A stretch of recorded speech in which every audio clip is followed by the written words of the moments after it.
Matoyi ministre ba Congo aza moyibi munene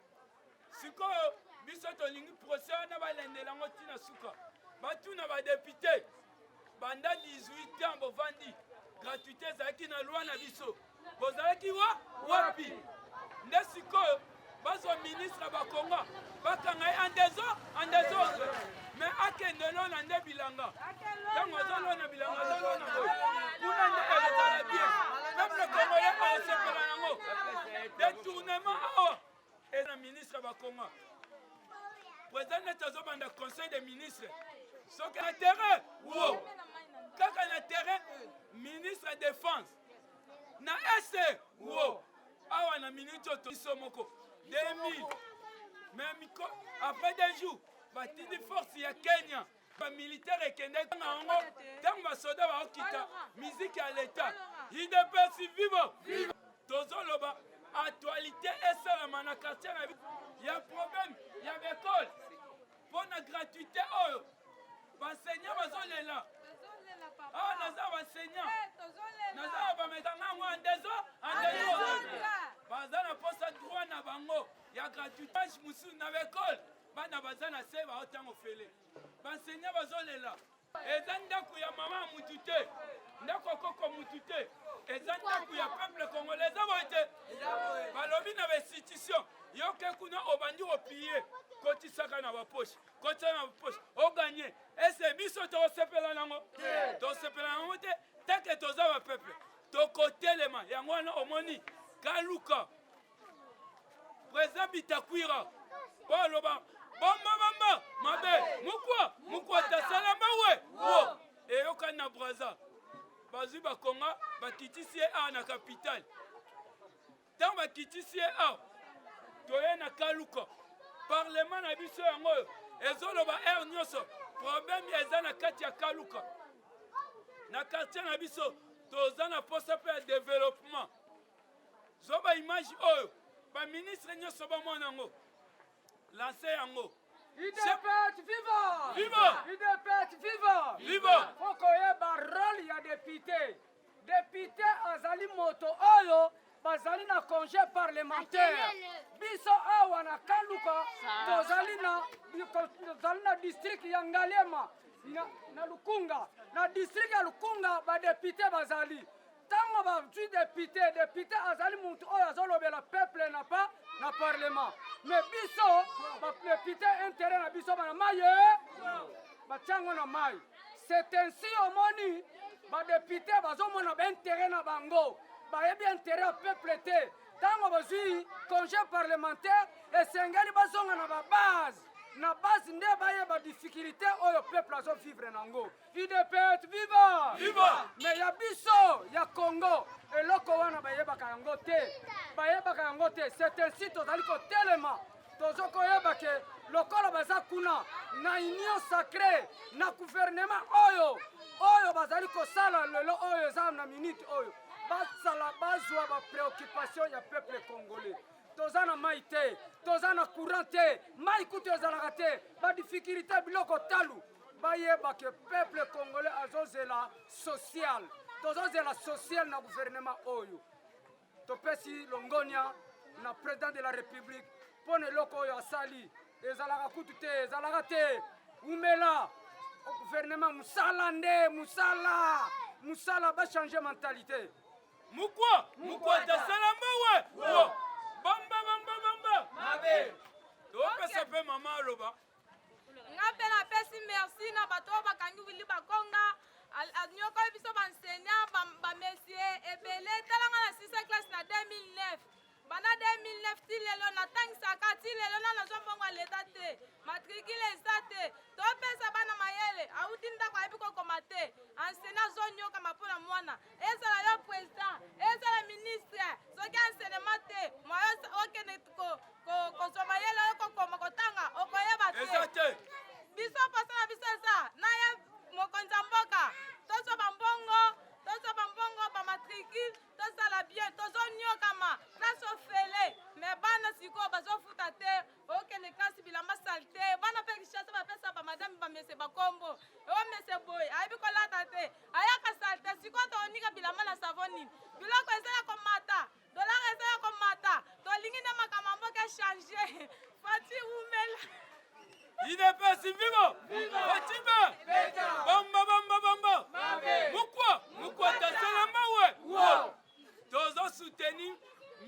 na biso ya justice aza auti na cour de cassation wana azalaki soko azosambisa azwi kaka biki abwaki boye soki abwaki biki ekiti bakateli oyo bamani me sikoyo zo probleme ya Willy Bakonga Willy Bakonga muyibi munene basali tout na braza bakorompre mbongo aya te me aye papa yo mtozolo bamarche tuna kamere basala bamarche boni mpona détournement est ce que kamere abima te ye mpe Willy Bakonga azokendela na kamere aza kuna komi chef na bango akozwa balikili bakoya kosala mosala idps vivo batibe komwasi wana justice aloba chef de l'état nazwa dossier okala ndenge nazwi yango na mwana bakonga kala sikoyo nasinie azokanga misu akotia ye mukwa tasalamba we apart wana tolobi boye baenseignant prose wana botelema mpona droit na bino botelema mpona bana classe population nyonso tosoutenir gouvernement tosengi ya biro te gouvernement bima na terrain eza boye pouvoir ngai nina bakisa eloko moko concernant makambo etali gratuité ya baenseignant. Oui, gratuité c'est bon eza eloko ya malamu mais na kati ya gratuité wana biso tozomona ke bamese mingi bazotengisa na bekole baza no paye baza wana ti lelo ozomona bamese basante na bango nyonso ekomi vraiment ya kitoko te. Alors nangi naloba boye mpona biso baenseignant oyo déjà toza déjà mécanisé tozwaka mbongo c'est bien tozwaka mbongo na biso chaque mois lolenge oyo bagouvernement apeselaka biso mais eloko tolingi toloba boye enseignant soki akufi makambo ne nyonso esili bafutaka mwasi ya enseignant après 6 mois. Alors tozomona ke ntango totuni basyndicaliste nyonso balobi na biso na batexte juridique oyo basalaka biso baenseignant batiaka biso te. Biso baenseignant tozalaka na texte moko te oyo ezali korégir biso oyo ekopesa biso ke non soki madame enseignant akufi madame ya enseignant akozwa mbongo ou bien akozala remplacé peut-être par un membre de famille to mwana ya enseignant akoti place wana. Alors tozomona eloko wana eza te tozosala mosala moko kaka ya ndenge wana donc enseignant azosala lokola ouvrier journalier or ke biso tozosala ki journalier te toza déjà engagé bazofuta biso babongisa salaire na biso bapesa biso baindemnité nyonso oyo babengelaka na kati ya salaire epespe bachange balongola paye na biso na compte ya sekope batia biso na compte ya bafonctionnaire biso nyonso tozala régi na texte ya bafonctionnaire mpo mokolo na kokufa bana na nga mpe bazala bien mwasi na nga mpe azala bien yango eloko tosengi basalela biso batexte juridique oyo ekopesa biso poids oyo ekogarantir bomoi na biso durant vie na biso. Lelo nasali 15 ans 20 ans bamosusu bazosala ba 40 70 ans aza ndenge wana konko na kati ya ekole me bazokoka kobimisa ye pension te babangaka nini c'est parce que eloko ya kopesa enseignant wana ezali te yango tosengi na gouvernement oyo ekoti ya union sacré toza mpenza na esengo makasi lokola président na biso son excellence alobaki ete gratuité epesama aba nyonso oyo ezali ya mabe oyo ezali koya kobebisa gratuité ekende liboso biso mpe baseignant tosepela bana na biso etanke parent naza na esengo na yotinda mwana na nga na classe azokende san ke basenga biso mbongo yango wana tosepeli vraiment mpo na gratuité oyo mukwa tasalamba we tozoloba boye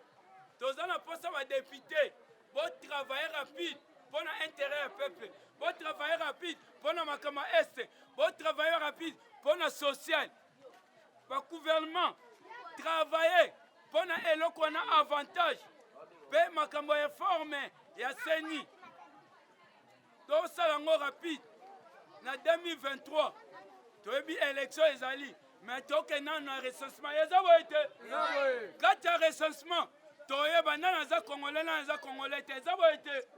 yango wana bato nyonso baosoutenir yango tala ministre bakongo na braza bimisi ba identité mususu ozalaki na qualité nini ya kozala ministre na RDC IDPS vivo Fotibe wana eza eloko oyo peuple congolais fongola misu tozalaki na baétranger tina niveau tala ministre abimisi français abimisi aza état ya baaméricain sikoyo na miniti identité wana na RDC ozalaki ministre kuna oto ozalaki ministre RDC yango wana tolobi boye bokolanda baimage nyonso naza na 3 parlement awa tozalaki na kaluka tozomata sikoyo na presse ya lalu na delvo pembeni na la police wana eza parlement bolingo soki tosilisi wana tokende na meteo place bakiti ezali basala bakiti oyo boyebi na mondi bakiti place eutaka na meteo tokozala place wana parlement moko esukisi wana me mpo na bato nyonso balandi yango tofelisite bango nzambe asunga biso tosoutenir gouvernement ya biso na 100% ezalaka baboye numéro ya telefone nanga plus 243 85 44 97 72 7 na suka plus 243 85 44 97 72 7 na suka en tout cas ndenge eza boye bomoni na parlement na biso makambo nyonso ezali toza na posa bato nde bazala bakita si le terrain batala baproblème na biso nyonso IDPS vivo Fotibe oyo aza mpe mosika omoni image kita na kaluka badepute nyonso bokita na babasi na bino botala peuple ndenge azosouffrir badossier wana yango bokomema na parlement tokomi na union sacré toza na posa développement mboka eza boye te po gouvernement esangisi baparti politique nyonso bakoti na union sacré soki botamboli bien te après 3 mois toyebisa président bokongo libanda peuple jamais akoki osouffrir ayo kotika bango babénéficiaka peuple asouffrir tokosepela nango te ndongo ozomona boekaluka eza ya kotelema elobi badepute baza kokita na base te esengeli place bozali basénateur bokita na base boyoka dossier oyo base eza nango problème ezali soki gouvernement oyo esili mutu oyo tozela siko gouverneur ya banki ya sika abima oyo akala batyai libanda mpo makambo ya dollar ekita ekezala nde esengo ebele lokumu ya chef de l'état mpo na population ne bazala à l'aise mpo na droit na biso en tout cas bandeko nyonso oyo bolandi biso topesi bino mbote nzambe asunga bino baplace nyonso tozali mukwata salamba we mukwata toloba boni eza oyo mutu nyonso ayibi mbongo ya peuple congolais na bainstitution basala nini bakanga eza boye te yango toloba mukwata salamba we selembau eza nde prison makala eza na kati ya selembau yango totya référence bomba mukwata salamba we topesi ka bambote